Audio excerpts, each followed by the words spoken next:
ഐശ്വര്യ, ഈ നവീൻ ബാബുവിൻ്റെ കേസ് ശരിക്കും പറഞ്ഞാൽ അവരുടെ കുടുംബം ഇനി നേരിട്ട് സുപ്രീം കോടതിയിൽ പോകുമെന്നാണോ? എങ്ങനെയായിരിക്കും നമ്മൾ ഇത്രയും നാൾ ഈ വാർത്ത കൈകാര്യം ചെയ്തിരിക്കുന്ന രീതിയിൽ ഒരു പോസിറ്റീവ് വശത്തിലെ നിഗമനങ്ങൾ നമുക്കും ഉണ്ട്. നമ്മളൊക്കെ ഒരുപാട് പ്രതീക്ഷിച്ച ഒരു CBI അന്വേഷണം പ്രതീക്ഷിച്ചിരുന്നിട്ട് പെട്ടെന്നൊരു നിരാശാജനകമായിട്ടുള്ളൊരു വിധിയാണ് ഇന്നലെ വന്നത്. തീർച്ചയായിട്ടും. പക്ഷെ ഇനിയിപ്പോൾ സുപ്രീം കോടതിയിൽ പോകാണ്ട് രക്ഷയുണ്ടെന്ന് എനിക്ക് തോന്നുന്നില്ല. എന്ന് വെച്ചാൽ സിംഗിൾ ബെഞ്ചിന്റെ വിധിയാണ് ഇപ്പോൾ വന്നത്. ഇനി ഡിവിഷൻ ബെഞ്ച് പോയാലും അതിൽ ഗുണമുണ്ടാവാനുള്ള ചാൻസ് ഇല്ല. അപ്പം ഇനി സുപ്രീം കോടതി പോകാന്നുള്ളത് തന്നെയായിരിക്കാം അടുത്ത പോസിബിലിറ്റി അവിടെ കിടക്കുന്നത്. പക്ഷെ അതിനിടയിൽ നമ്മൾ കേൾക്കുന്ന ഒരു വാർത്ത, മഞ്ജുഷ ഗവർണറെ, നമ്മുടെ പുതിയ ഗവർണറെ കാണാൻ പോകുന്നു എന്നൊരു വാർത്ത കേൾക്കുന്നുണ്ട്. അപ്പോൾ അങ്ങനെ ഗവർണറെ കാണുന്നത് എല്ലാ സൈഡിൽ നിന്നും പിന്തുണ കിട്ടുന്നത് നല്ലത് തന്നെയാണ്. അപ്പോൾ ഗവർണറെ കണ്ടാൽ വരുന്ന കുറച്ച് സാഹചര്യങ്ങൾ അഥവാ ചാൻസസ് ഉണ്ട് അവിടെ കുറച്ച്. ഞാൻ മനസ്സിലാക്കിയെടുത്തോളം ഗവർണർക്ക് നേരിട്ട് വന്നിട്ട് CBI അന്വേഷണത്തിന് ഉത്തരവിടാനൊന്നും പറ്റില്ല. പക്ഷേ അപ്പോഴും ഗവർണർ എന്ന് പറയുമ്പോൾ പിണറായി സർക്കാരിന് ഇവിടെ ഒന്നും ഒളിക്കാനില്ല എന്നുണ്ടെങ്കിൽ അവരെന്തുകൊണ്ട് ഇതിനെ ഭയക്കുന്നു എന്നുള്ളൊരു ചോദ്യത്തിന് ഉത്തരം കണ്ടിട്ട് വേണം നമ്മൾ അടുത്തതിലേക്ക് പോകാൻ. ഇവിടെ സരിതയുടെ കേസ് വന്നപ്പോൾ, സരിത എന്ന് പറയുന്ന ഒരു പെണ്ണിന്റെ ഒരൊറ്റ മൊഴിയുടെ അടിസ്ഥാനത്തിൽ അപ്പൊ തന്നെ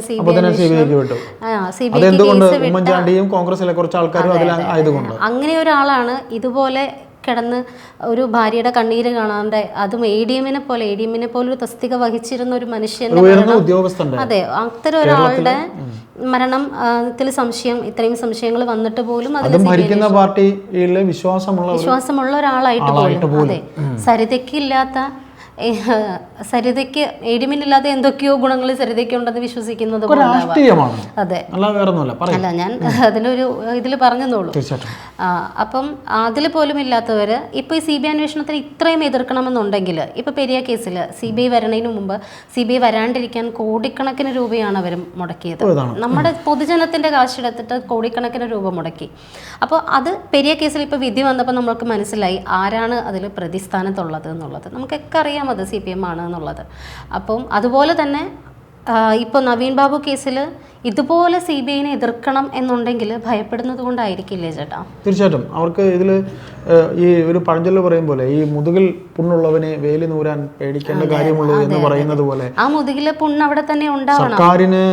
സർക്കാർ ഇന്നലെ കേവലം ഈ ഒരു വിധി വന്ന ഉടൻ തന്നെ MV ജയരാജനൊക്കെ എന്തൊക്കെയാ പ്രസ്താവനകൾ.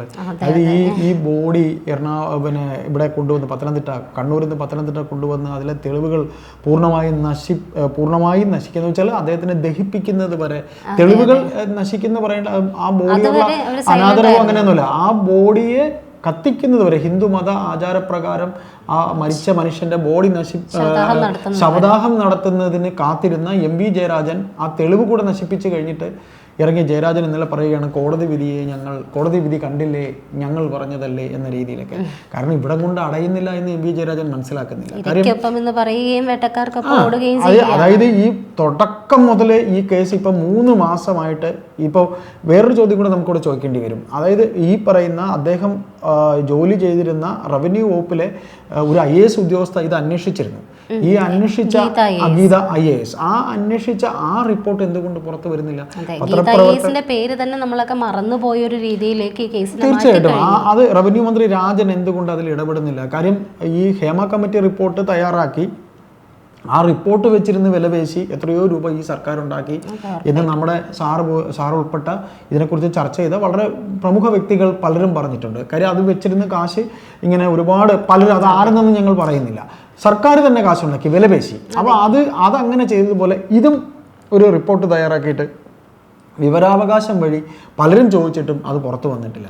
അപ്പോൾ ആ റിപ്പോർട്ടിലൊക്കെ സത്യങ്ങളുണ്ട്.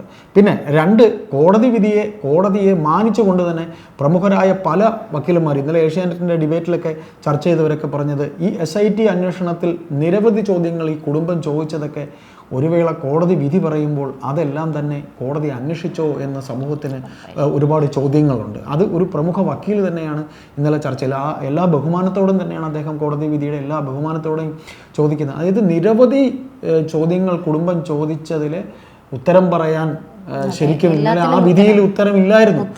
ആ വിധിയിൽ ഉത്തരവില്ലായിരുന്നു. അപ്പോൾ ഇതിൽ നമുക്ക് മനസ്സിലാക്കാനുള്ളൊരു കാര്യം, ഇപ്പോൾ ആർലേക്കർ അടുത്തേക്ക്, അതായത് ഗവർണറുടെ അടുത്തേക്ക് പോകുമ്പോൾ അത് മാത്രമല്ല ശരിയാ, ഇത് പിന്നെ കേന്ദ്രം ഈ കേസ്, അമിത്ഷാ ഈ കേസ് കണ്ടിട്ടുണ്ട്. അമിത്ഷായും കാര്യം അവർക്ക് തീർച്ചയായിട്ടും സുരേഷ് ഗോപി എന്നൊരു മന്ത്രി ഇവിടെ ഉള്ളത് കൊണ്ടും തീർച്ചയായിട്ടും അവർക്കൊരു രാഷ്ട്രീയ നേട്ടം, കാര്യം എല്ലാത്തിലും രാഷ്ട്രീയ നേട്ടമാണല്ലോ ഇവരെല്ലാം നോക്കുന്നത്.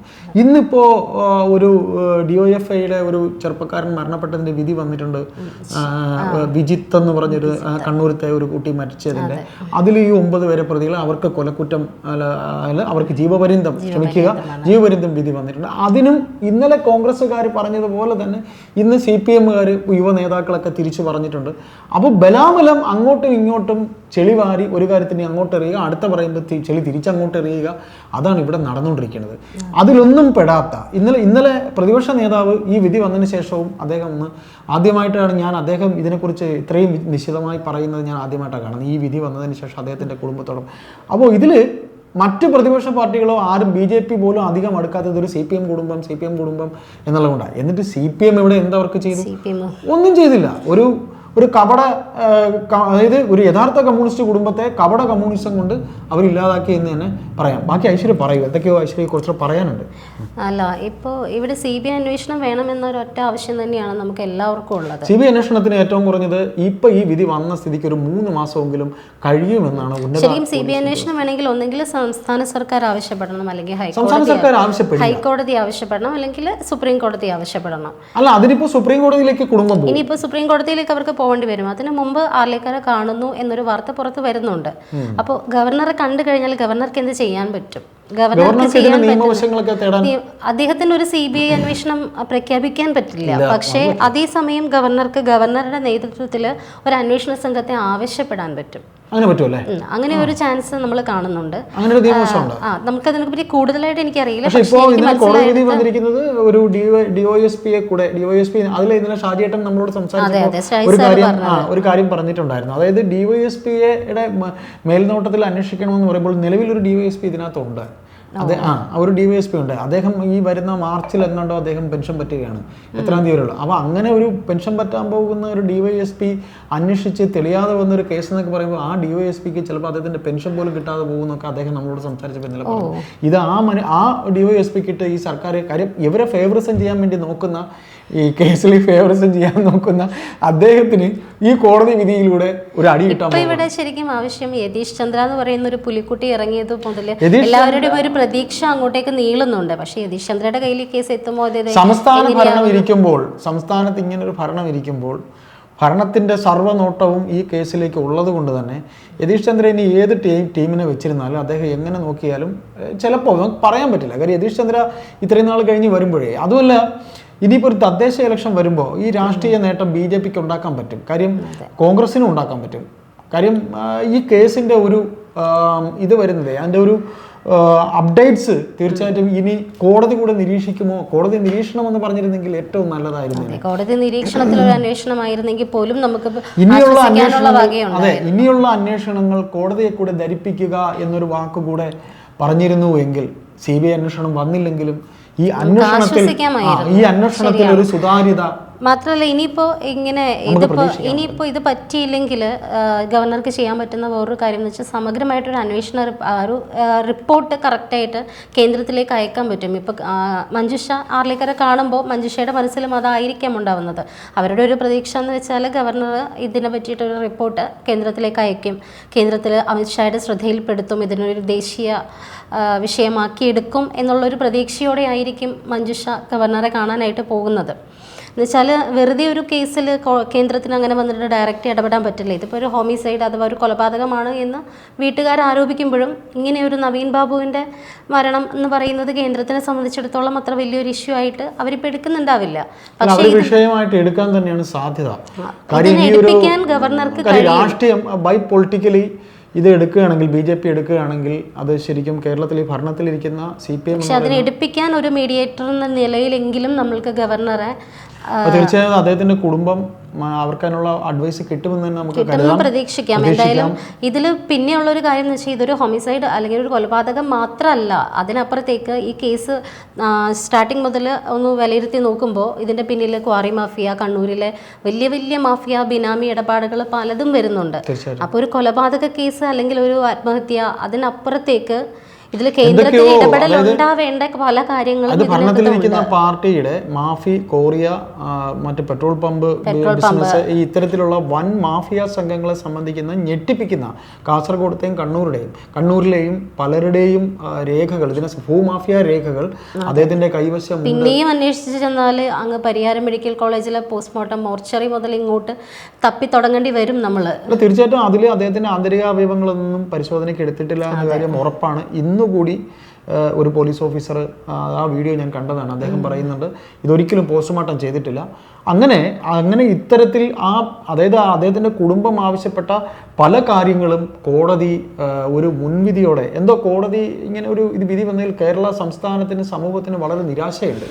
തീർച്ചയായിട്ടും അത് മുഖവിലക്കെടുത്ത് ഈ അന്വേഷണം പാളിപ്പോയ ഒരു അന്വേഷണമാണ്. ഈ അന്വേഷണം ഇനി എന്ത് ചെയ്യാനാണ്? നമ്മൾ യതീഷ് ചന്ദ്ര എന്നൊരു പോലീസ് ഉദ്യോഗസ്ഥനിൽ കാര്യം വെറും ഒരു SHO ആണ് ഈ അന്വേഷണ സംഘത്തിൽ ഉണ്ടായിരുന്നത്. അതായത് ഈ സർക്കാർ ഓരോ കാര്യങ്ങൾ ഉണ്ടാകുമ്പോൾ വലിയ വായിൽ കുറേ അന്വേഷണമൊക്കെ പ്രഖ്യാപിക്കും. ഇത് പ്രഖ്യാപിച്ച SIT എന്നൊരു അന്വേഷണ സംഘത്തെ വെച്ചു, ഇതിലൊരു SIT അന്വേഷണത്തിന് വെച്ചു, ഹേമ കമ്മിറ്റിയിൽ ഒരു SIT അന്വേഷണം വെച്ചു. ഇവിടെ എന്താണ് നടക്കുന്നത്? ഇവിടെ ഈ പറയുന്ന പോലെ ഈ വലിയ പ്രഖ്യാപനങ്ങൾ, SIT അന്വേഷണം, കുറേ പോലീസ് ഓഫീസർമാരെ പേരും അങ്ങനെ ഇങ്ങനെ എന്നൊക്കെ പറഞ്ഞിട്ട് ജനത്തിൻ്റെ കണ്ണിൽ പൊടിയിടാൻ വേണ്ടിയുള്ള ഒരു നമ്പർ മാത്രമാണ് ഇതെല്ലാം. അല്ലാതെ എന്താണ് ശരിക്കും ഒരു അന്വേഷണം ഈ കേസിൽ നടന്നത്? ഹേമ കമ്മിറ്റിയിൽ എന്ത് നടന്നു? നമുക്ക് അടുത്തത് ഏതായാലും അവരുടെ കുടുംബം ഗവർണറെ കാണും, അങ്ങനെ ഒരു പോസിറ്റീവായിട്ടാണ് നമ്മൾ ചിന്തിക്കുന്നത്. അവർക്ക് അതിനുവേണ്ടി ഉപദേശം കിട്ടുമെന്ന് കരുതാം. നമുക്ക് ഇപ്പോൾ നമ്മുടെ കോടതിയിലെ മുതിർന്ന ഒരുപാട് അഡ്വക്കേറ്റ്സുമായിട്ടൊക്കെ നമ്മൾ ഈ ചർച്ചയ്ക്ക് മുമ്പ് തന്നെ സംസാരിച്ചപ്പോൾ അറിഞ്ഞത്, ഇനി ഇപ്പോൾ ഡിവിഷണൽ ബെഞ്ചിലേക്ക് പോയാൽ തന്നെ എത്ര നിയമസാധ്യത ഉണ്ടെന്ന് അറിയില്ല. സുപ്രീം കോടതി തന്നെയാണ് അവരുടെ അവസാന ആശ്രയം. അത് അവർ പോകുമെന്ന് തന്നെ നമുക്ക് ധരിക്കാം. അത് അവർ പോകേണ്ടത് കേരള സമൂഹത്തിൻ്റെയും കൂടെ ഒരു ആവശ്യമാണ്. അവരുടെ വാക്കുകൾ നിശ്ചയദാർഢ്യമുണ്ട്. അവർ ഇന്നലെ സംസാരിച്ചു, ഒരുപാടൊന്നും സംസാരിച്ചില്ല, വളരെ കുറച്ച് സംസാരിച്ചു. സധൈര്യം ഞങ്ങൾ മുന്നോട്ട് പോകും. അതൊരു വെല്ലുവിളിയാണ് ആർക്ക്? ഈ CPM എന്ന് പറയുന്ന പാർട്ടിക്കെതിരെയുള്ള ആ കുടുംബത്തിൻ്റെ ഒരു വെല്ലുവിളിയാണ്. കാര്യം സത്യം എന്നായാലും പുറത്തു വരേണ്ടതാണ്.